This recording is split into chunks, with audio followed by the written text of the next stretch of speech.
So the Tampa Bay Buccaneers do their best impersonation at spoiling the Kansas City Chiefs last night. And at this point, there's two ways you can look at this game.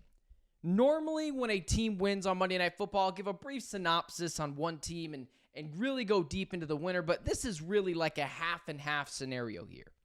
So let's start with the losing team. Let's start with the Tampa Bay Buccaneers. Baker Mayfield is elevating himself to a tier of quarterback that I never thought he would be. Not only is he accurate, the dude is just a gamer.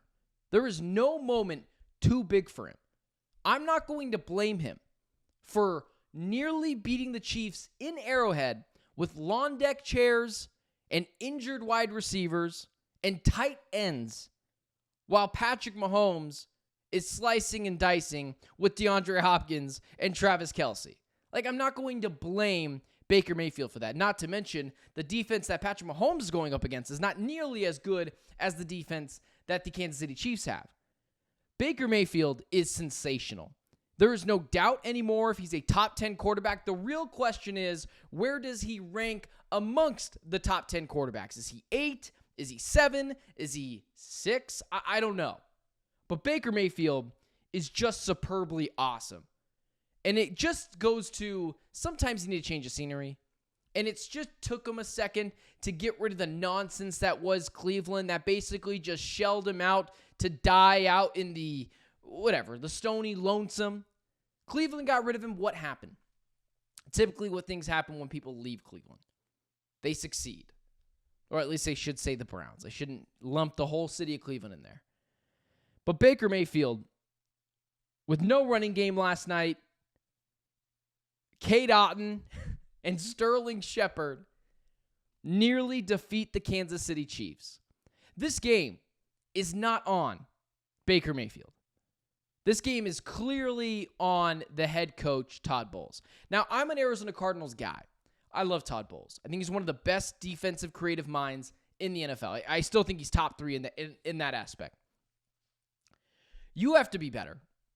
You cannot sell out on your quarterback in Baker Mayfield, who is showing everyone he's a top 8 guy potentially in this league. Todd Bowles cost the Tampa Bay Buccaneers this game. And he let down his quarterback that I just mentioned a second ago, is playing top 10 football right now, and maybe at some point top 8 football. That's how good Baker Mayfield has been. If you get a chance on the road to win the game against the back-to-back Super Bowl champions, and you option rather to take the kick than go for 2 points because of field conditions, you deserve all the blame. Now, Todd Bowles is a good head coach. But you can't allow that to happen. When you have a team on the ropes like the Kansas City Chiefs, and you have Patrick Mahomes on the sideline where you want him to be, and you go for 1, you kick the PAT, you don't go for 2, that's insanity.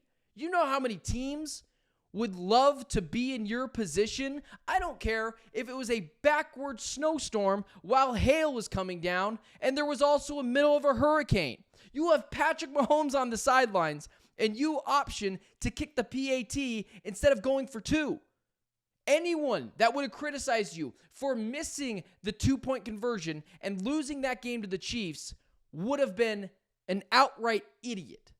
I would not have went after Todd Bowles. I would have said, well, you lose the game trying to go for the jugular of Patrick Mahomes and the Kansas City Chiefs? I'm not blaming you for that. I'm giving you credit. Todd Bowles royally screwed up last night and let down his team, and it very might, or I guess I should say, it very might as well stop this team from making the playoffs. It's getting really crunched up in the NFC. You kind of needed to steal a game like that.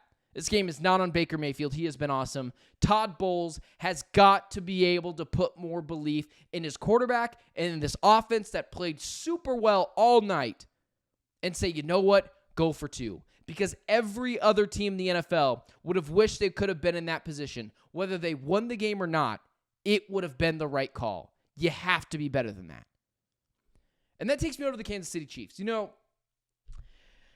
everyone made the comparison of the Kansas City Chiefs to the New England Patriots, and I kind of agreed with that. And my take on it was they're more like the Alabama footballs of the world in the late 2000s. They just steamrolled over everyone, and it didn't matter who was on that team. Week in and week out, methodically, they just beat you. If I'm making a cross-sport reference for the Kansas City Chiefs to really justify just how dominant they are, it is the San Antonio Spurs with Tony Parker, Manu Ginobili, and Tim Duncan.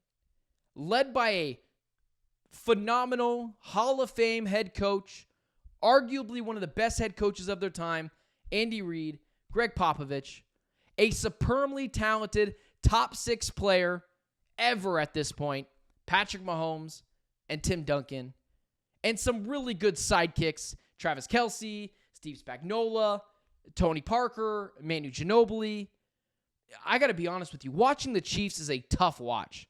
Adding DeAndre Hopkins to that mix helps with the watchability of the Kansas City Chiefs, but they are so boring. And the San Antonio Spurs were so boring.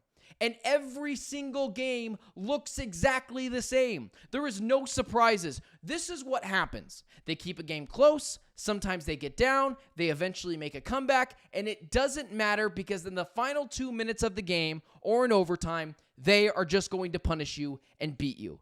And it's exactly what the San Antonio Spurs did. And they aren't loud, and they're not necessarily fun, and their style of play is kind of boring, but damn, is it really effective. And that's what the Kansas City Chiefs are doing. They are just methodically mowing teams down. And last night was no different. I was telling my buddy as I was watching the game last night, I was like, listen, here's what's going to happen. They're going to get up by a little bit. They're going to get down by a little bit. But ultimately, it doesn't matter. In the final 2 minutes, they will just be more buttoned up than you. And now you give them DeAndre Hopkins that I'd mentioned a couple of weeks ago, adds another level to this offense that doesn't make it a juggernaut, but it does allow them to sit everyone back a spot, slot everyone back a spot, and it just makes everyone else's job that much easier on the Kansas City Chiefs. I'm not gonna go after any teams for allowing the Chiefs to get good players. You have to do what's best for your team. So the Titans basically giving away DeAndre Hopkins, but getting some draft compensation back. I'm not going to go after the Titans for that. You have to do what's best for your team, but I don't see anyone beating this Kansas City Chiefs team. I'll talk about the Buffalo Bills in just a minute here and my belief in Josh Allen, but I just don't see it. I don't know how teams are going to beat this team. I don't get it. Every game looks the same. It doesn't matter who they lose. Patrick Mahomes goes out for a second last night. He's hobbling. It doesn't matter. It doesn't matter. And they're going to get every game at home. And they're kind of boring to watch, and I don't dislike Patrick Mahomes. I was actually really concerned when I saw the guy hobble off. I do not want to see that guy get hurt ever. He's such a superbly talented dude. But this team, man, I don't know how other teams are going to do it, but 14 receptions from Travis Kelce, another 8 from DeAndre Hopkins. Patrick Mahomes just continues to get it done, and it doesn't matter. And teams will sometimes shoot themselves in the foot like Todd Bowles did. But this Kansas City Chiefs team, as of right now, they are full steam, far away ahead. The absolute Super Bowl favorites, and I don't think at this point in the season there is any team that is going to come close. Not the Ravens, not the Bills, not the Texans. It's the Chiefs. It's always been the Chiefs.